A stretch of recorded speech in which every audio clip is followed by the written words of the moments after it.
엄마, 이번에 사업 하나 하려고 하는데 조금만 지원해 주시면 안 될까요? 아들의 목소리를 듣는 게 참 오랜만이었습니다. 마지막 통화가 언제였는지 생각해 보니 9달 전이었습니다. 그동안 단 한 번도 연락이 없던 아들이었죠. 그런데 오랜만에 걸려온 전화의 첫 마디가 돈 얘기였습니다. 가슴이 덜컥 내려앉았습니다. 이런 부탁, 이번이 처음이 아니었습니다. 퇴직금 일부를 이미 건넸고 그때도 이번이 마지막이라 믿었죠. 하지만 그 마지막은 또다시 반복됐습니다. 한숨을 삼킨 채 통화를 끊고 나니 문득 이런 생각이 스쳤습니다.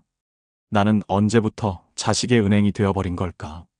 이걸 끊지 않으면 평생 자식에게 헌신한 당신이 결국 짐으로 남게 됩니다. 많이 줄수록 멀어지는 이상한 법칙, 노년의 관계에는 반드시 끊어야 하는 순간이 있습니다. 왜 이렇게까지 해야 하나? 그런 생각 한 번쯤 해보셨을 겁니다. 내 몸이 힘들어도 자식 걱정에 밥 한술 뜨지 못하고 새벽에 깨서도 그 아이 생각뿐이죠. 그런데 이상하죠. 정작 그렇게 마음을 다 주었는데 돌아오는 건 감사보다 피로일 때가 많습니다. 언제부턴가 자식의 표정엔 고마움보다 귀찮음이, 대화엔 정보다 거리가 생겨났습니다. 우리는 흔히 이렇게 말합니다.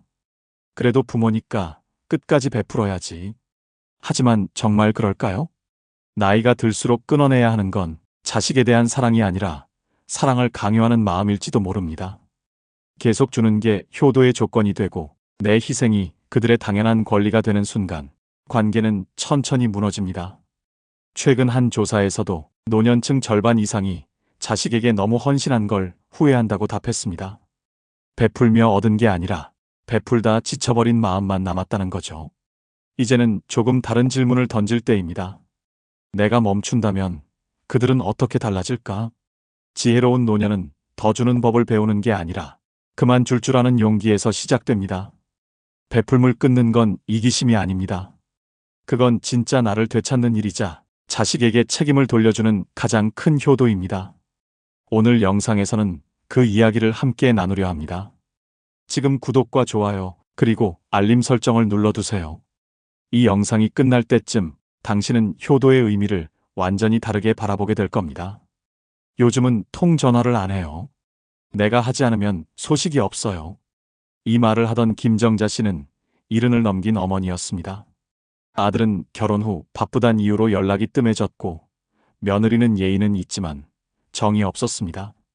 그럴수록 정자 씨는 더 자주 전화를 걸고 반찬을 싸서 보내고 아플까봐 병원 예약까지 대신해줬죠. 그런데 이상하게 할수록 멀어졌습니다. 어느 날은 며느리에게서 이런 문자를 받았습니다. 어머니, 저희도 저희 방식이 있으니 너무 걱정 안 하셔도 돼요. 그 한 줄이 가슴에 콕 박혔습니다. 그날 이후 정자 씨는 하루 종일 멍하니 앉아 있었습니다. 내가 뭘 그렇게 잘못한 걸까? 사랑해서 한 일인데. 많은 부모님이 정자 씨처럼 느낍니다. 자식이 멀어지는 이유가 도무지 이해되지 않죠. 하지만 아이러니하게도 사랑이 너무 가까워지면 오히려 숨이 막히는 법입니다. 사람 사이의 관계에는 온도가 있습니다. 너무 뜨거우면 타고 너무 차가우면 얼죠. 부모와 자식도 마찬가지입니다.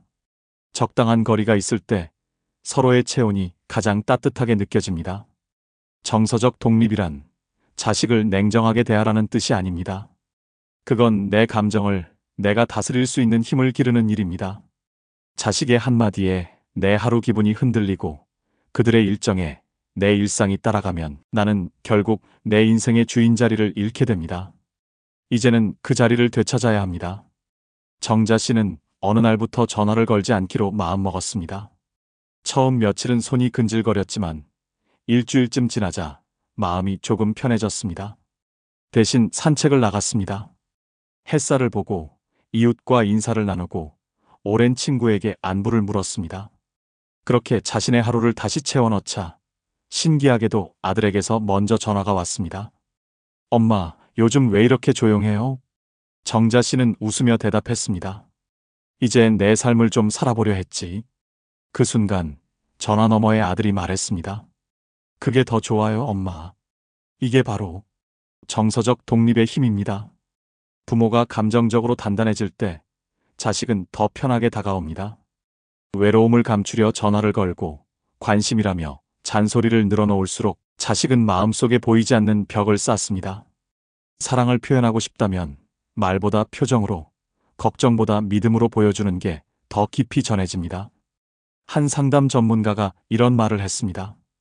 부모가 자식에게 줄 수 있는 최고의 선물은 자식이 내 감정을 책임지지 않아도 되는 자유입니다. 이 말은 노년의 삶에도 그대로 적용됩니다. 이제는 내 마음의 주인이 내가 되어야 합니다. 자식의 기분에 내 행복을 맡기지 말고 그들이 잘 지내면 고마운 마음으로 바라보되 그게 내 삶의 이유가 되어선 안 됩니다. 정서적 독립이란 외로움을 모른 척하는 것이 아니라 외로움에 휘둘리지 않는 것입니다. 혼자 있는 시간을 두려워하지 않고 그 시간 속에서 나 자신을 돌보는 연습. 그게 바로 품위 있는 거리를 만드는 첫걸음입니다. 노년의 관계는 물리적 거리보다 마음의 거리에서 결정됩니다. 조금 덜 말하고 조금 더 미소 짓는 연습. 그 작은 변화 하나가 자식의 마음을 다시 열게 합니다. 정자 씨의 말처럼요. 이제는 아이에게 기대기보다 나 스스로 내 삶을 기대고 싶어요. 그렇게 부모가 안정되면 자식은 부담이 아닌 안도감을 느낍니다. 사랑은 간섭이 아니라 여유에서 피어납니다. 정서적 독립은 관계를 멀게 하는 것이 아니라 오히려 더 깊게 만드는 지혜입니다. 서로의 인생을 존중할 때 그 거리가 사랑의 온도가 됩니다. 자식을 사랑하되 그 사랑이 나를 소모시키지 않게 하세요. 그것이 진짜 사랑의 시작입니다. 이제 이 독립 위에서 더 단단한 관계를 세우는 방법을 알아보겠습니다. 다음은 단호한 사랑의 용기에 대한 이야기입니다. 박영호 씨는 72의 아버지입니다. 둘째 아들이 직장을 옮기며 잠시 돈이 필요하다고 했을 때 영호 씨는 아무 망설임 없이 통장을 내밀었습니다. 힘들 때 아버지가 도와줘야지. 그때는 그렇게 말하며 뿌듯했지만 몇 달이 지나도 돈을 갚겠다는 말은 없었습니다. 그보다 더 마음 아픈 건 아들이 점점 당당해졌다는 겁니다. 아버지는 나 믿는다며 뭐 그 정도도 못 믿어요? 그 말에 영호 씨는 그저 웃어넘겼지만 속에서는 작은 불씨가 타오르기 시작했습니다. 한 번의 도움은 사랑이 될 수 있지만 두 번의 도움은 습관이 됩니다. 그 다음은 의존으로 이어지죠. 그리고 결국 사랑이 빚으로 변합니다. 영호 씨는 어느 날 아들에게 단호하게 말했습니다. 이번엔 도와주지 않겠다. 순간 아들은 서운한 얼굴로 그럼 가족이 뭐예요? 라고 되물었습니다. 하지만 영호 씨는 흔들리지 않았습니다. 그래, 가족이니까. 이제는 내가 스스로 일어서야 하지 않겠니? 그날 이후 아들은 며칠 연락을 끊었지만 몇 주 뒤 조용히 찾아와 말했습니다. 아버지 말이 맞았어요. 내가 너무 쉽게 생각했네요. 그 한마디에 영호 씨의 마음이 따뜻해졌습니다. 이게 진짜 사랑이구나. 사랑은 모든 걸 들어주는 게 아닙니다. 때로는 거절이 가장 큰 응원이 됩니다. 부모의 단호함은 자식을 밀어내는 게 아니라 세상으로 나가게 하는 출구입니다. 자식이 스스로 넘어지고 다시 일어서는 과정은 부모가 대신해 줄 수 없는 성장의 통로입니다. 부모가 모든 걸 해결해주면 아이는 결국 자신의 힘을 믿지 못하는 어른이 됩니다. 그러니 진짜 사랑은 괜찮아. 내가 다 해줄 게가 아니라 괜찮아. 내가 해낼 수 있어라는 말로 표현되어야 합니다. 한 어머니는 이렇게 고백했습니다. 나는 평생 아이의 짐을 대신 들어줬어요. 그런데 그 아이는 결국 아무것도 들 수 없는 어른이 되어버렸죠. 이 말은 우리 모두의 마음에 울림을 줍니다. 희생이 사랑의 전부라고 믿었지만 끝없는 희생은 결국 둘 다 약하게 만듭니다. 단호한 사랑이란 냉정함 속의 따뜻함입니다. 안 되라는 말 한마디 속에도 나는 너를 믿는다는 메시지가 담겨 있어야 합니다. 자식이 울 때 함께 울어주는 것도 좋지만 일어서야 할 땐 한 걸음 물러서서 바라봐야 합니다. 그 시선이 바로 자식을 강하게 만드는 울타리입니다. 물론 마음은 쉽지 않습니다. 거절한 날 밤 영호 씨는 잠을 이루지 못했습니다. 혹시 내가 너무했나? 저 아이가 상처받으면 어쩌지? 하지만 그는 이내 깨달았습니다. 이제는 내가 지켜줄 때가 아니라 믿어줄 때구나. 그날부터 그는 아들에게 더 이상 먼저 연락하지 않았습니다. 대신 스스로 설 수 있는 시간을 선물했습니다. 단호한 사랑은 부모에게도 평온을 줍니다. 모든 걸 짊어지려는 마음을 내려놓을 때 비로소 마음의 여백이 생기고 그 여백 안에서 나의 삶이 다시 숨을 쉽니다. 누군가는 이렇게 말했습니다. 사랑이 깊을수록 경계가 필요하다. 맞습니다. 그 경계는 자식을 가르는 선이 아니라 서로의 마음을 지켜주는 울타리입니다. 그 선을 세울 수 있을 때 부모의 사랑은 의존이 아니라 신뢰로 바뀝니다. 그게 바로 단호한 사랑의 진짜 모습입니다. 지금도 많은 부모들이 말합니다. 그래도 자식인데 어떻게 냉정하게 대할 수 있나? 하지만 단호함은 냉정함이 아닙니다. 그건 내가 없어도 아이가 잘 살아갈 수 있게 만드는 마지막 선물입니다. 진짜 효도는 그 선을 세운 부모에게 돌아옵니다.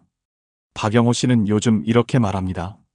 이제는 애들이 나한테 뭘 사달라는 대신 아버지 밥 먹었어요? 하고 물어요. 그게 더 고맙죠.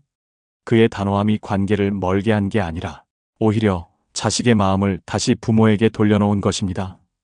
부모의 사랑은 끝이 없지만 끝을 세워야 관계가 건강해집니다. 이제는 단호함 속에 담긴 따뜻함을 배우는 시기입니다.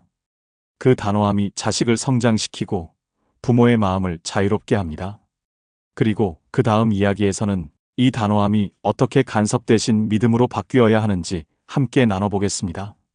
다음은 간섭 대신 믿음, 조언 대신 여백입니다. 엄마, 그 얘기 또 할 거야? 그 말 한마디에 공기가 싸늘해졌습니다. 박순애 씨는 멈칫하며 말문을 닫았습니다. 아들이 결혼 후 이사를 간 지 몇 달 집에 올 때마다 순애 씨는 저렇게 살아서 되겠니? 집값은 알아보고 있니? 같은 말을 습관처럼 꺼냈습니다. 그건 걱정이자 사랑의 표현이었지만 아들에게는 간섭으로 들렸습니다. 순애 씨는 늘 자신을 이렇게 위로했습니다. 내가 아니면 누가 걱정해 주겠어. 하지만 어느 날 아들이 단호하게 말했습니다. 엄마, 나도 이제 내 인생을 살고 싶어요. 그날 이후 순애 씨는 며칠 동안 밥맛이 없었습니다.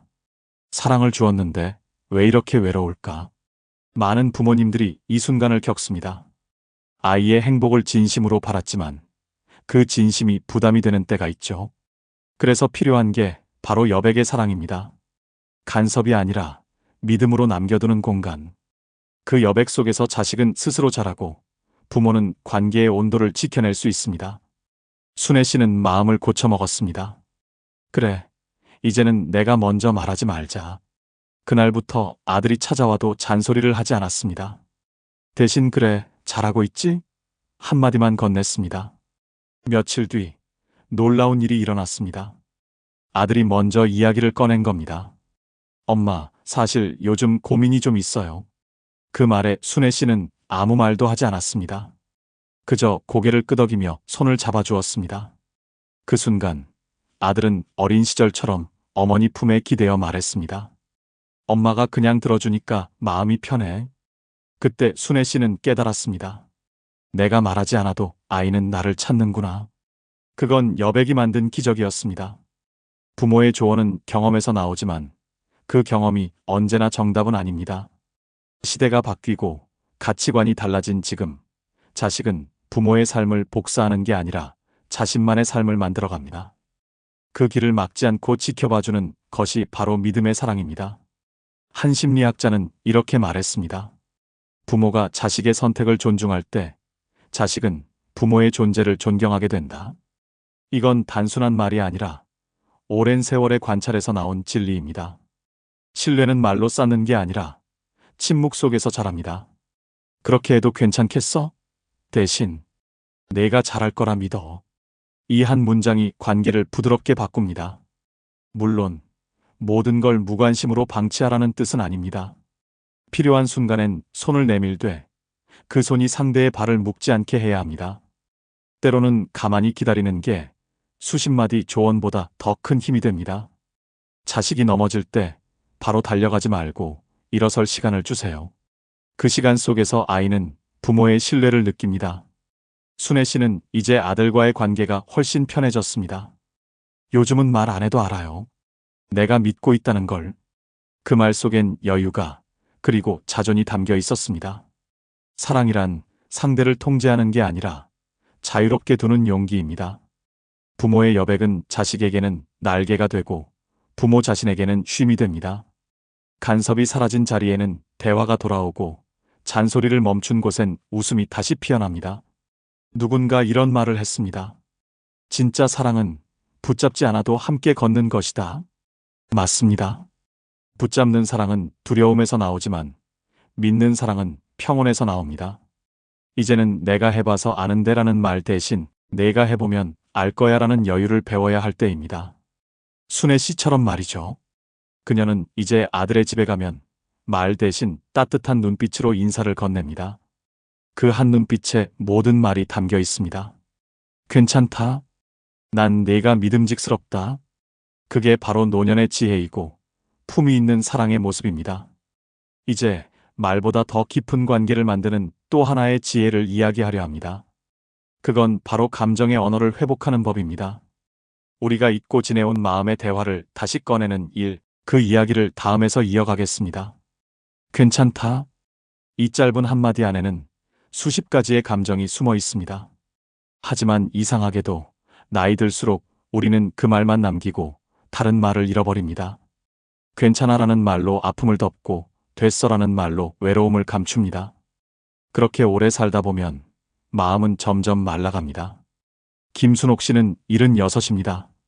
남편을 먼저 떠나보낸 뒤 혼자 사는 게 벌써 10년이 넘었습니다. 아들 부부가 가끔 들르긴 하지만 늘 바쁘다는 말로 금세 자리를 뜹니다. 하루는 며느리가 문 앞에 음식을 두고 갔습니다. 순옥 씨는 고맙다며 메시지를 보냈지만 답장은 짧았습니다. 네, 맛있게 드세요. 그 문장을 읽는 순간 이상하게 눈물이 났습니다. 그녀는 한참 동안 휴대폰을 들고 있다가 이렇게 중얼거렸습니다. 나도 보고 싶다고 말하고 싶다. 하지만 그 말을 끝내보내지 못했습니다. 괜히 부담 줄까봐, 괜히 귀찮게 느낄까봐, 그저 괜찮다는 말로 마음을 덮었습니다. 그런데 며칠 뒤 뜻밖의 일이 있었습니다. 손녀가 영상통화를 걸어온 겁니다. 할머니, 요즘 왜 이렇게 조용해요?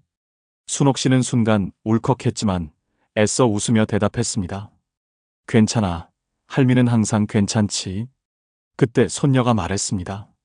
할머니, 괜찮다는 말, 이제 그만했으면 좋겠어요. 진짜 마음은 뭐예요? 그 말에 순옥 씨는 그만 눈물이 터져버렸습니다. 사실은 보고 싶었어. 그게 다야. 그 짧은 대화 이후 손녀는 매주 전화를 걸어왔습니다. 대단한 이야기를 나누지 않아도 좋았습니다. 그냥 오늘 뭐 드셨어요? 요즘 춥죠? 하는 말이 오갈 때마다 순옥 씨의 하루는 다시 따뜻해졌습니다. 그녀는 깨달았습니다. 감정은 표현해야 흐르고 나눠야 살아난다는 걸. 나이 들면 마음이 여려집니다. 하지만 그 여림을 부끄럽게 여길 필요는 없습니다. 오히려 그 여림이 우리를 사람답게 만듭니다. 감정을 드러내는 건 약함이 아니라 용기입니다. 누군가에게 보고 싶다, 고맙다, 미안하다를 말할 수 있을 때 비로소 관계는 다시 살아납니다. 많은 어르신들이 이렇게 말합니다. 말 안 해도 다 알겠지. 하지만 아닙니다. 사람의 마음은 말하지 않으면 닿지 않습니다. 표정도 행동도 언젠가는 오해로 변합니다. 사랑은 표현해야 존재합니다. 감정의 언어를 회복한다는 건 누군가에게 먼저 마음을 건네는 연습을 다시 시작하는 일입니다. 그게 어렵다면 이렇게 해보세요. 손편지 한 줄, 짧은 음성 메시지라도 좋습니다. 요즘은 잘 지내? 그 한마디가 관계의 문을 엽니다. 나이가 들수록 말이 줄어드는 건 자연스러운 일이지만 그 침묵이 너무 길어지면 마음의 거리가 생깁니다. 감정의 언어는 거창한 고백이 아닙니다. 그저 내가 아직 너를 마음에 두고 있다는 신호입니다. 그 신호 하나가 자식의 마음을 돌려 세우고 손주의 마음을 열게 합니다. 심리학자들은 말합니다. 감정은 관계의 혈액과 같다. 돌지 않으면 관계는 서서히 식어간다. 맞습니다. 감정이 흐르지 않으면 사랑도 굳어버립니다. 그래서 노년의 지혜는 덜 말하는 법이 아니라 따뜻하게 말하는 법을 배우는 데 있습니다. 순옥 씨는 요즘 작은 일기장을 씁니다.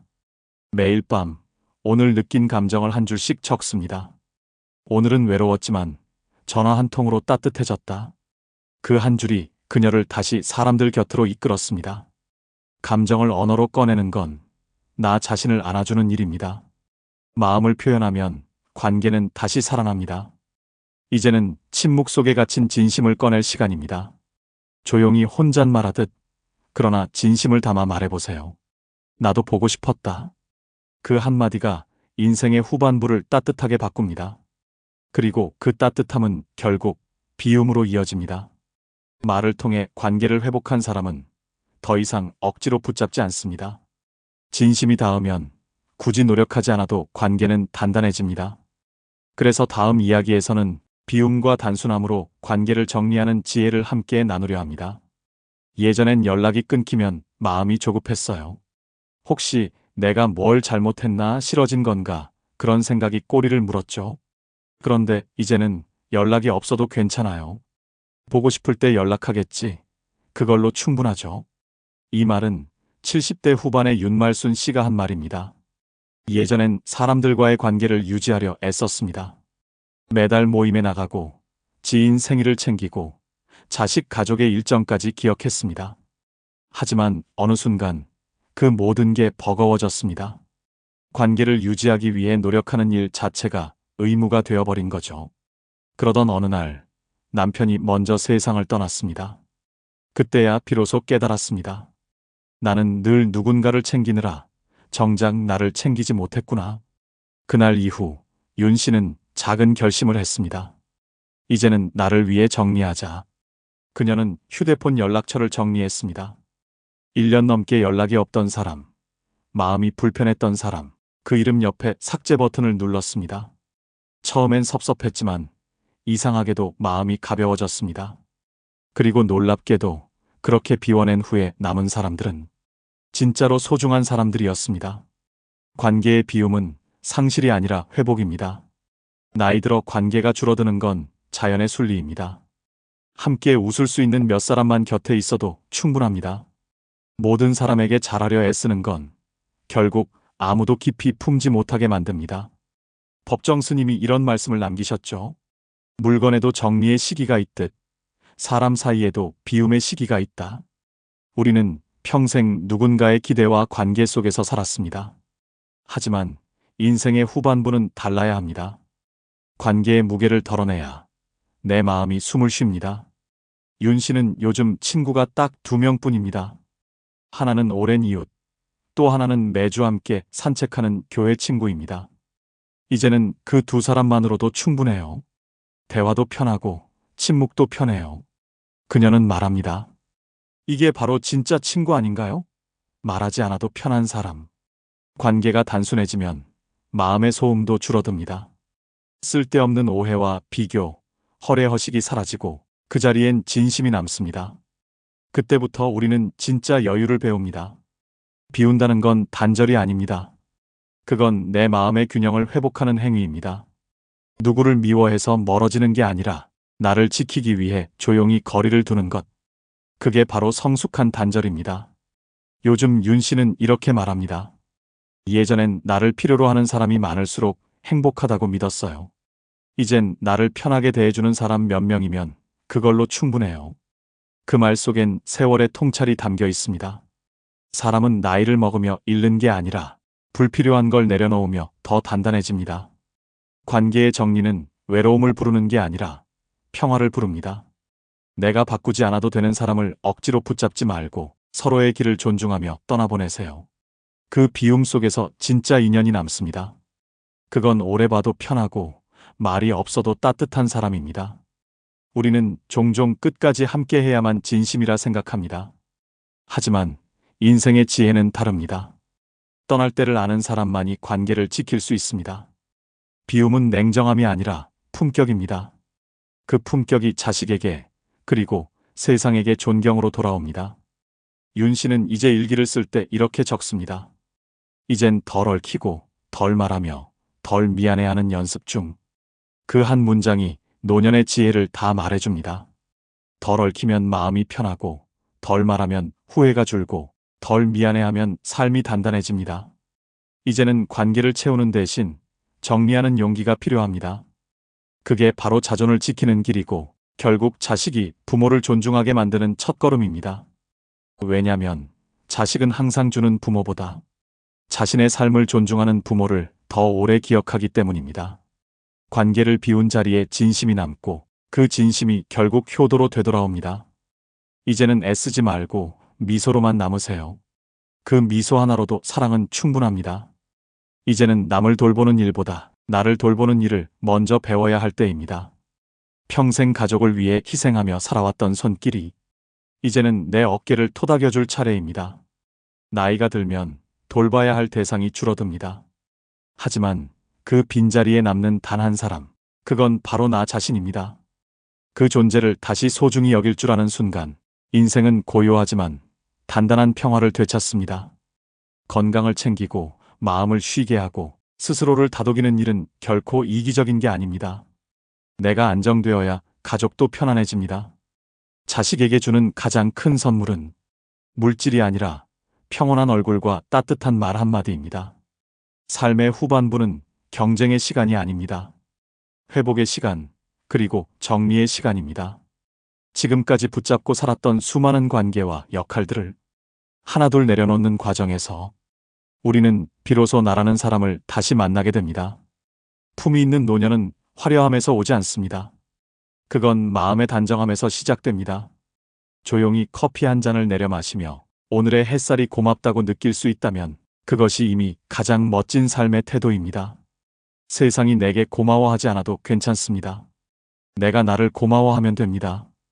그 마음 하나면 인생의 후반부는 충분히 따뜻해집니다. 오늘 하루 누군가를 위해서가 아니라 나를 위해 웃는 연습을 해보세요. 그 미소 하나가 가족의 마음을 편안하게 하고 내 인생의 품격을 더 빛나게 만듭니다. 이 영상이 마음에 닿았다면 구독과 좋아요, 그리고 알림 설정을 눌러주세요. 당신의 하루에 더 많은 평화와 지혜가 깃들길 바랍니다. 그리고 기억하세요. 진짜 효도는 내가 나를 존중할 때부터 시작됩니다.